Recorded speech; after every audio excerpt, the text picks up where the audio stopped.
রক্ষা না করে, আমাদের দেশের যে চাহিদা মোতাবেক কাজ না করে, আমাদের এই ছাত্রবাদীদের নেতৃত্বে আবার আমরা গর্জে উঠবো ইনশাআল্লাহ। প্রয়োজনে আন্দোলন সংগ্রামের মাধ্যমে তাদেরকেও বিদায় করতে হবে অবশ্যই। আমরা আশা করব এই সরকার জনগণের পালস বুঝে প্রয়োজনীয় যে সংস্কারের নামে যে তামাশা দেখাচ্ছে, এই প্রয়োজনীয় সংস্কার শেষ করে অচিরে ইনশাআল্লাহ আমরা আশা করি যে তারা দেশে একটা সুষ্ঠু পরিবেশে নির্বাচনের ব্যবস্থা করবে। আর যদি না করে তাহলে আন্দোলনে যেভাবে আমরা হাসিনাকে বিদায় করেছি, আমরা সেই কাজ করতে বাধ্য হব ইনশাআল্লাহ। আমি আজকে সংক্ষিপ্তভাবে কথা বলতে চাই।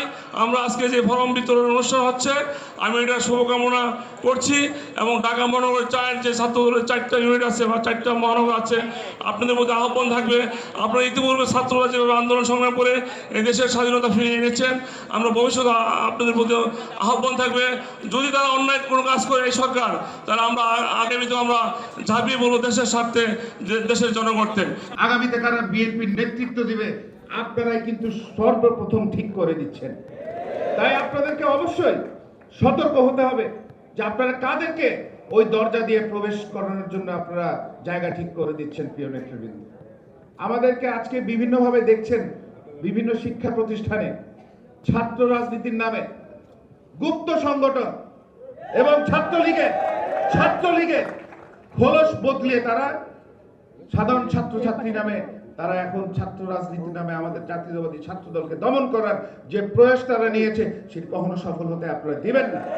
সেখানে অবশ্যই আপনাদেরকে ঐক্যবদ্ধভাবে ভূমিকা রাখতে হবে। আমাদের ভিতরে অনেক মেধাবী ছাত্ররা আছেন, আমাদের মতবিরোধ থাকতে পারে, কিন্তু প্রকাশ্যে আপনারা কোনো মতবিরোধ করতে পারবেন না। যখনই আপনারা মতবিরোধ করবেন, তখনই ওই গোষ্ঠী তারা কিন্তু আপনাদের এই মতবিরোধকে কাজে লাগিয়ে আপনাদের বিরুদ্ধে অপপ্রচার করবে এবং আপনাদের মধ্যে বিরোধ তৈরি করবে। প্রিয় নেতৃবৃন্দ, আমি বক্তব্য বাড়াতে চাই না।